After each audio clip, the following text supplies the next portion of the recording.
ما أريد من هذا الشعب إلا أن يزيد في الحمد والشكر إلى الله عز وجل، ويزيد من محبة الوطن،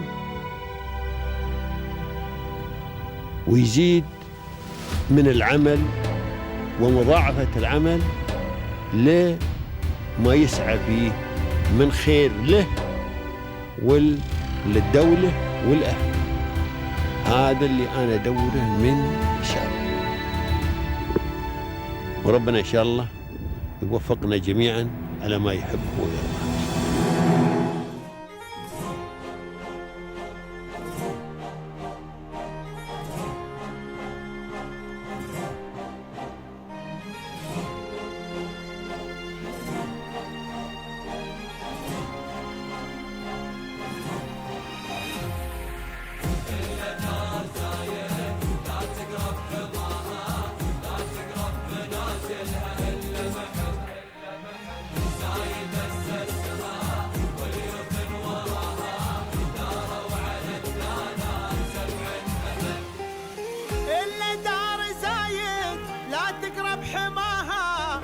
تقرب منازلها إلا محب زايد أسسها واليوث وراها. Yeah, so in terms of opportunities here, there's been an immense amount. That's why I'm still here after 17 years, and it's sustained my business practice and personal development.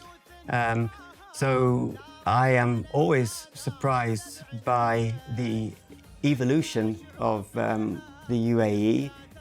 As I said before, every couple of years things change so much, not just the landscape, but culturally, traditionally, things change. So I'm grateful that it's been almost a new place every couple of years.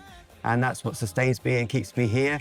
And whether I'll be here in another 17 years, who knows?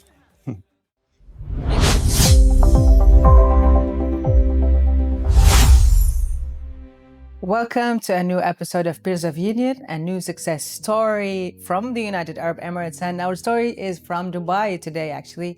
It's about Sandpaper, which is a creative agency focusing on branding, creative communication, and more that we'll be discussing with the founder and owner of Sandpaper, Peter Caush. Hello, Mr. Peter, and thank you for joining us. You're welcome. Yeah, nice to be here. Thank you very much. And I just want to say that I love your office. I love how friendly it is. And we'll talk about the office while we talk about the company. But let's start first with you, as we always like to get introduced to the person behind the success story. So could you walk us through the milestones of your life, your experience, personal, academic? So as we mentioned earlier, I've been here for some time. Originally, I came in '99 from London, from an ad agency background. I was an art director. I worked for a company called Saatchi & Saatchi for a couple of years, and then I moved over to a fairly well-known agency called Bates Pan Gulf. They moved me to Kuwait for a couple of years, and then back to Dubai as a creative director. And then in 2009, set up Sandpaper. So we've been going now for, I'd say, 17 years or coming up for that. In Dubai? Dubai, yeah. So my role now is kind of art director, creative director, and kind of like general kind of manager. So I get involved in more or less every aspect of the design process for reports. So one by one. So you came here to Dubai 2009, and then there is Sandpaper. It was from that time till now. Tell me about the beginning and foundation of Sandpaper, and tell me how did it evolve till now? Because marketing, branding, it wasn't as famous as it is right now. Yeah, it's a good point. So art director, Saatchi & Saatchi, that's advertising. They have a design aspect. But over the years, a lot has changed, not just with the landscape in the UAE, but a lot has changed with digital transformation, and that affected our agency. We were heavily involved in advertising, and we've now moved to specialize in report design. And that's our main focus. It's quite seasonal, so I'd say 90% of our work is report design. And from that, there seems to be good opportunity. Can you explain the report design? So that covers financial reports, annual reports, banks, any institution that has to publish a financial report by mandate or just voluntary. In fact, I think we're a free zone company, so we have to produce our financials in a report to get our trade license renewed. And more recently, companies have been doing sustainability reports, impact reports. Why have these reports become so important for the organizations nowadays? I think it's accountability, and they have to comply with regulations. So if it's a larger company and if it's listed on one of the stock exchange, whether it's here, Abu Dhabi, this region, or Saudi, by mandate they have to produce a report.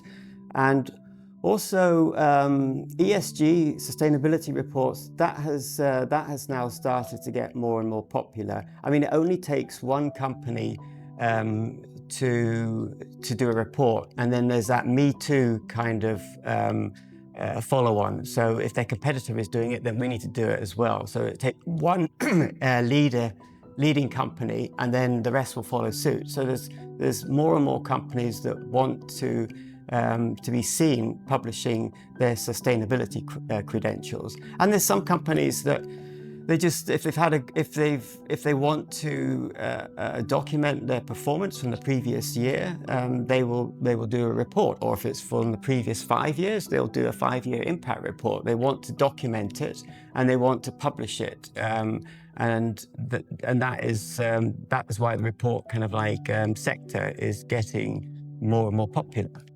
Mm-hmm.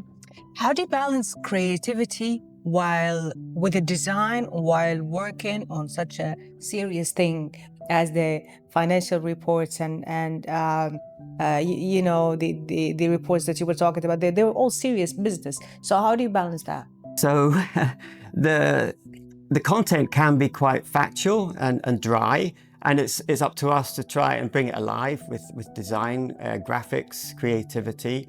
So at our disposal, we have to come up with a good, strong theme that runs consistently across all the pages, and we have to try and impress upon the clients the importance of photography, and that can really lift a report from being a good report to an average report. If it's got good photography, then that will really elevate the look and feel. And of course, we have infographics to try and extract some of these kind of like key factual information. Yeah. Mm-hmm. You've been here for 17 years, you said? So there must be some reason for staying that long. I mean, it means, of course, that you're a successful story. That's why you're our guest today. So could you tell me and walk me through some of the secrets of your success or key factors of success, in your opinion? Okay, related to the business, I can say that, but I will also say that personally, the 17 years, it doesn't feel like 17 years in the same place. The transformation of the UAE is different after every couple of years. It's like living in a different place culturally, as well as physically.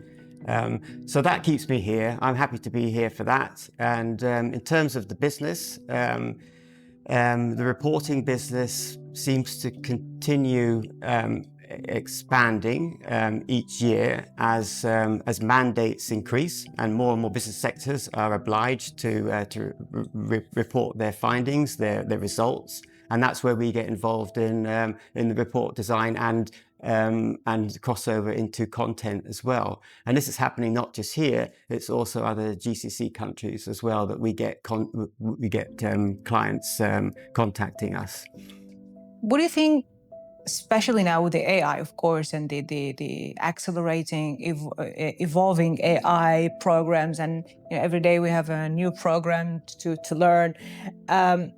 What do you think are the opportunities and challenges with this aspect, of course, that are facing the marketing agencies or creative agencies in general right now? Yeah, so a lot of opportunities and a lot of challenges as well. I mean, it's every day there's somebody in the office kind of like looking at social media and showing something, a video clip, and we're trying to figure out if it's fake or if it's real. So AI has really kind of like improved, and it will continue to, of course, everybody knows that. I think it has its place.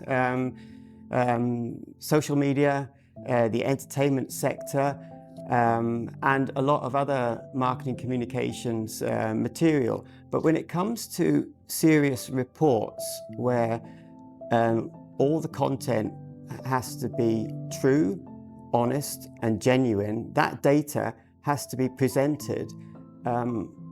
We can't then just shower it with fake images.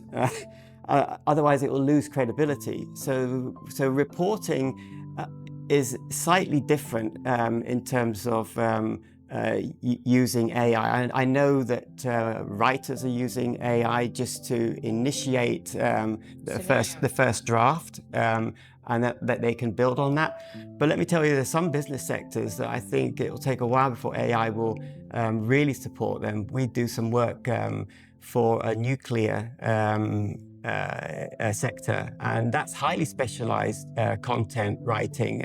The writer I think that they use is from Austria. So yeah, there's things that AI is great for. I like playing around with AI. I'm amazed at it, but I also warn clients that it doesn't really lend itself to a serious report. When you're using fake images. We had one client that wanted to explore that avenue quite recently, and I warned them against it, but we went down there and a couple of days later they did a U-turn and said, no, we don't want these images again. Let's just use real imagery and concentrate on it. No shortcuts. No shortcuts. All right, so we talked about the past, the present, and let's talk about the future now. Sandpaper, how do you see it in the long term or the short term? Do you have plans? Do you have strategic plans? Since you are resilient till now, you have stayed. You managed to face all the challenges and stay here in the middle of all these competitions around you. So, what are the plans for Sandpaper to make it bigger, better? We've not got huge, ambitious plans. Our main kind of like goal is to be is here for the long term. You know, as I said before, I like this region, and we seem to get on okay in business-wise. We're not huge, but we sustain our operation, and I would continue doing that until it's time to kind of like leave. So more and more, every year, more and more reports are getting requested. That's not going to change. Yes, the AI thing will be a challenge, but for big financial reports, it's going to be difficult for AI to really assist 100%. I know that you know, smaller collateral information that could be churned out using AI, but for report designing, you do need somebody behind the words. Don't forget, our business is words and pictures, and we need to make sure that they talk to each other and they relate. So the content, the text that we're given, we have to make sure that we understand it, not on an expert level, but on a basic level, a layperson's level. We have to understand the content so we can find relevant imagery to support it and extract key information and highlight that. So that's one of the things I could say that we will continue to do, and I think that's how we've managed to get repeat business. And if we get repeat business, then we may as well stay here and keep the doors open, and that's really how we operate. Of course, we wish you all the luck in all the endeavors. Now we are in the final part of the interview, so I'll take advantage of having a success story in front of me, someone who stood and still alive in the competition. Actually, I mean, I'm interested as well to listen to the advice that you'd give to people who want to work in the creative sector. Yeah. whether it's agency or anything else. So what would you say to them looking at your camera? Yeah, so it's a competitive business, graphic design and creativity. And it goes without saying you need those basic tools anyway to start off with. But beyond that, what makes the difference between a good and an average report, and it's quite obvious, is somebody that can understand on a basic level the content and match that content with relevant supporting design, graphics, and photography, and being able to do that will give you a head start in any field. Yeah, that's what I would recommend, and just embracing AI for what it can give you in terms of opportunities, yeah, I think that's the key to success. Thank you very much for the advice. And of course, also we always give space for all our guests to say something from the heart, a message that you want to share, also looking at your camera. Yeah, so in terms of opportunities here, there's been an immense amount. That's why I'm still here after 17 years, and it's sustained my business practice and personal development. So I am always surprised by the evolution of the UAE. As I said before, every couple of years things change so much, not just the landscape, but culturally, traditionally, things change. So I'm grateful that it's been almost a new place every couple of years. And that's what sustains me and keeps me here. And whether I'll be here in another 17 years, who knows?